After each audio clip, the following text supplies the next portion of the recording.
ये एक तो यहाँ जबड़े पे मारा है चाकू, दूसरा यहाँ है, एक यहाँ मारा है, 3 चाकू मारे हैं। इन्होंने सबसे बड़ी कानून व्यवस्था इन्होंने कर दिया 18 साल। और पुलिस क्या करती है, नाबालिग को पेश कर देती है और जो वारदात हकीकत मामले में जो क्राइम करता है उसको साइड कर देती है। हम बॉडी को आज नहीं लेंगे, बॉडी कल उठाएंगे और बॉडी के साथ मोहल्ले के सैकड़ों लोग और कई सामाजिक संगठन के लोग उस बॉडी को दिल्ली के मुख्यमंत्री श्रीमती रेखा गुप्ता के आवास पे लेके जाएंगे और मृतक के आश्रित जो छोटे छोटे बच्चे हैं उनके लिए उचित मुआवजे की मांग करेंगे। फिर द्वारा में 8-10 बंदे आए हैं इकट्ठे होकर, इन्होंने गेट पीटा है आके, इन्होंने गेट खोला है। उसके बाद में उन्होंने सीधे चाकू मारते चले आए, सीधे सीने में चाकू घोंप दिया है, मारते चले आए। कितने लोगों ने मारा है? ये लोग 10 लोग बता रहे हैं, यहाँ के 10 लोग हैं। कि जो हमारे जनप्रतिनिधि यहाँ से जीत के गए हुए हैं, जो सांसद में बेकार की बातों की मुद्दा है, हिंदू मुसलमान की बातें करते हैं, फलाने आरक्षण की बातें करते हैं, उसकी इस चीज़ पर उनको चर्चा करनी चाहिए।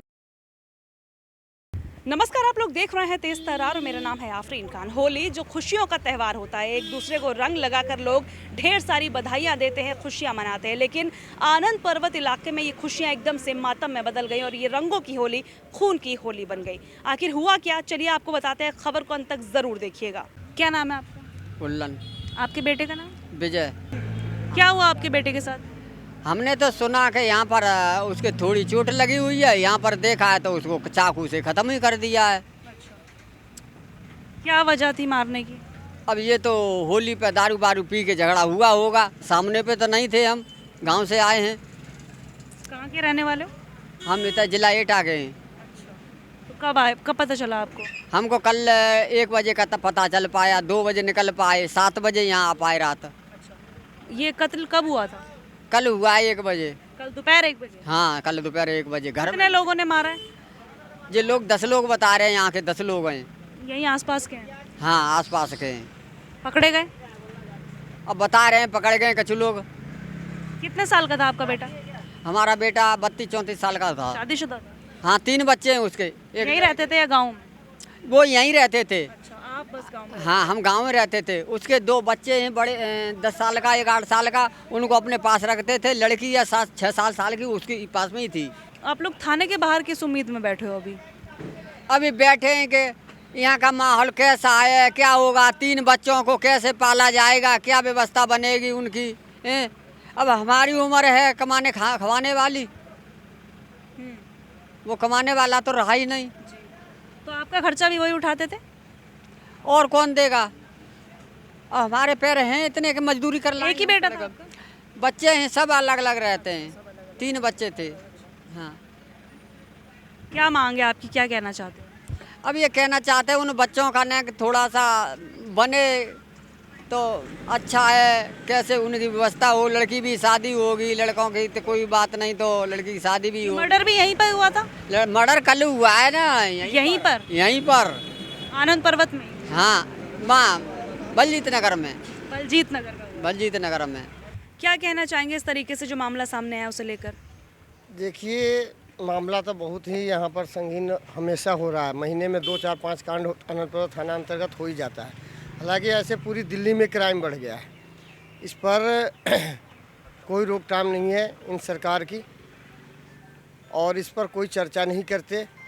छोटे बच्चे 18 साल को इन्होंने सबसे बड़ी कानून व्यवस्था इन्होंने कर दिया 18 साल। और पुलिस क्या करती है, नाबालिग को पेश कर देती है और जो वारदात हकीकत मामले में जो क्राइम करता है उसको साइड कर देती है। ये कहानियाँ कई बार हम लोगों को देखने को मिला है।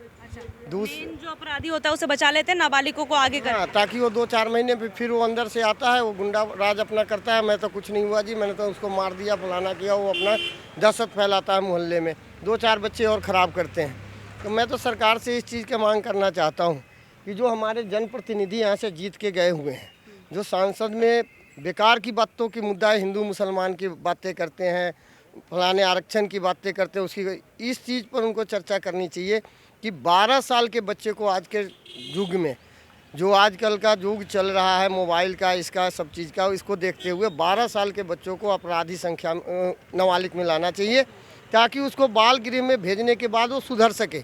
18 साल के बच्चे नहीं सुधरते, 17 साल के बच्चे नहीं सुधार में आते, वो और क्राइम करते हैं। ठीक है ना जी, 17 साल के बच्चे हो जाते हैं सब कुछ, सोचने विचारने लायक।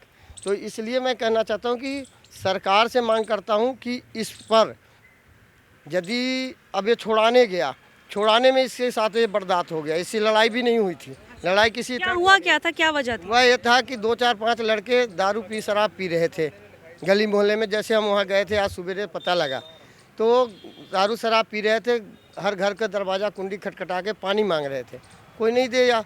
इसका भी दरवाज़ा खटखटाया, जो लड़का का बर्दाश्त हुआ है उसके साले का, तो उसने कहा कि भाई तू ये क्या तरीका, अपने घर में बैठ के पियो, गली मोहल्ले में बैठ के पी रहा है दारू शराब, हम पानी नहीं देंगे। उससे कहा सुनी होते हुए बहस होते होते लड़ाई झगड़ा होने लग गया। उसने अपने जीजा को फ़ोन किया, जो लड़का मरा है, कि जीजा यहाँ लड़ाई हो गई, आ गए। जीजा आया, भाई ये क्या दादागिरी है करते थे। अब तक उसने भी फ़ोन करके अपने बदमाशों को बुला लिया, इसके जीजा को ही मार दिया। ठीक है, तो मैं ये कहना चाहता हूँ सरकार को इस पर संज्ञान लेना चाहिए और इस तरीके की बर्दाश्त न हो, उस पर कानून व्यवस्था टाइट होनी चाहिए। और दूसरी बात ये होनी चाहिए कि इनको कुछ मुआवजा मिलना चाहिए इस टाइप के। यदि कैसे देख रहे हैं इस तरीके से जो लगातार वारदातें बढ़ रही हैं, जिस तरीके से आपने बताया, चिंताजनक? इसका मैं बहुत घोर निंदा करता हूं। जो वारदातें हो रही है इस पे अपने गृह मंत्रालय को, जो सुरक्षा व्यवस्था है, दिल्ली के कमिश्नर हैं, इनको सख्त उस पर ध्यान देना चाहिए और कड़ी से कड़ी इसको जो है ना व्यवधान लाकर। कितने लोग थे मारने वाले?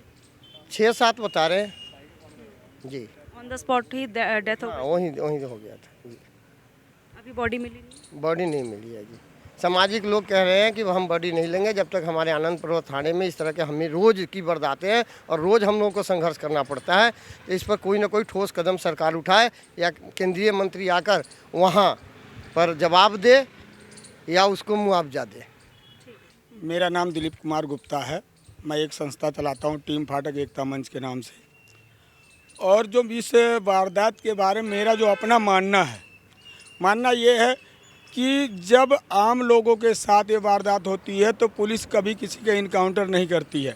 लेकिन आज के 6 महीना पहले जब दिल्ली पुलिस के सब इंस्पेक्टर को चाकू लगी थी, उसमें 2 लड़कों को तत्काल इन्होंने गिरफ्तार किया और गिरफ्तारी में ही दिखा दिया कि जो है ये मुठभेड़ कर रहे थे। उनको 2 लड़कों पर गोली चलाया और घुटने में गोली मारी और वो आज भी अपाहिज हैं।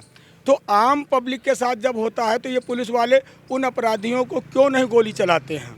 तो इससे ये सिद्ध होता कहीं ना कहीं दिल्ली पुलिस इनसे मिली हुई है।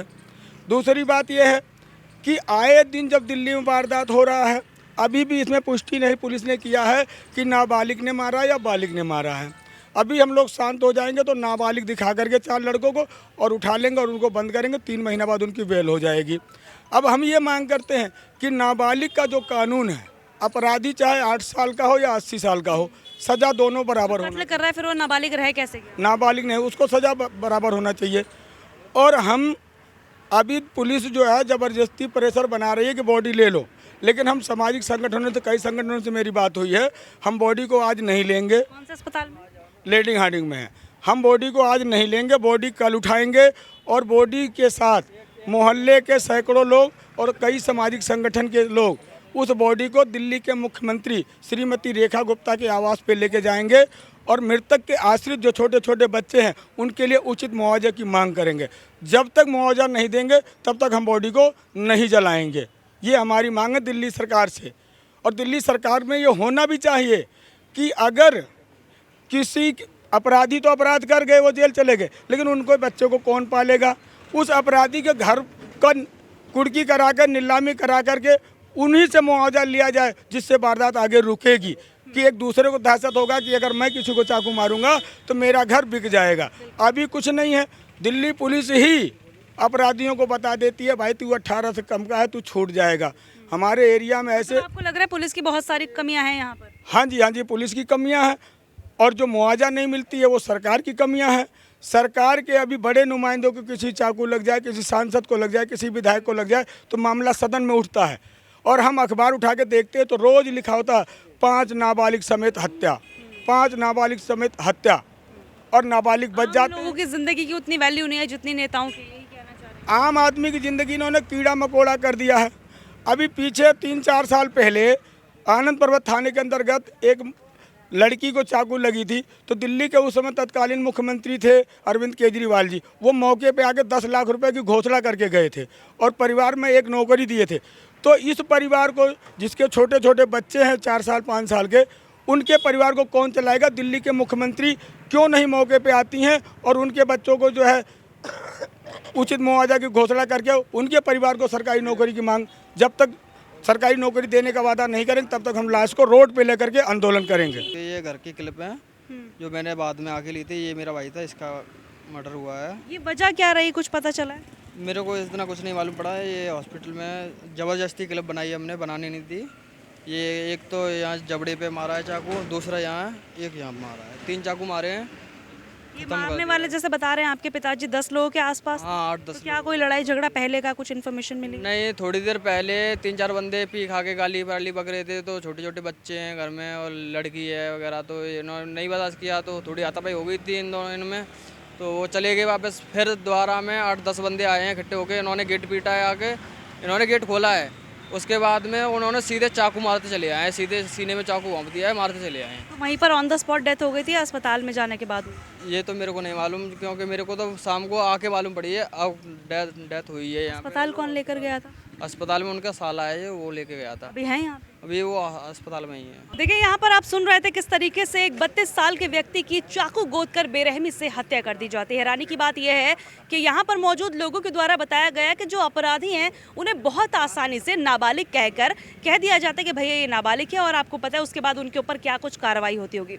लेकिन आप खुद अंदाज़ा लगाइए, कुछ चीज़ें ज़रूरत के साथ और वक्त के साथ बदलनी चाहिए। अगर कोई व्यक्ति किसी को मार रहा है तो वो कहाँ से नाबालिग रहेगा? अगर वो किसी का घर उजाड़ रहा है तो फिर आखिर आप उसे नाबालिग की श्रेणी में डालकर उसे अच्छा ट्रीटमेंट कैसे दे सकते हैं? आपको तो उसे और ज़्यादा बुरा ट्रीटमेंट देना चाहिए ताकि वो सुधरे, उसको समझ में आए कि उसने क्या किया है, उसने किस तरीके से किसी का घर उजाड़ा है। अब आप क्या सोचते हैं, क्या लगता है आपको? जिस तरीके से बार बार हमें ये सुनने में मिलता है जब भी हम इस तरीके की खबरें करने जाते हैं कि नाबालिग कहकर अपराधियों को बचा लिया जाता है, आपको क्या लगता है क्या इस कानून में बदलाव की ज़रूरत है? आप पूरे मामले को लेकर जो भी कहना चाहें कमेंट करके ज़रूर बताइएगा। आज के लिए इतना ही, मुझे दीजिए इजाज़त। दिल्ली से कैमरा पर्सन आशुतोष के साथ मैं आफरीन खान।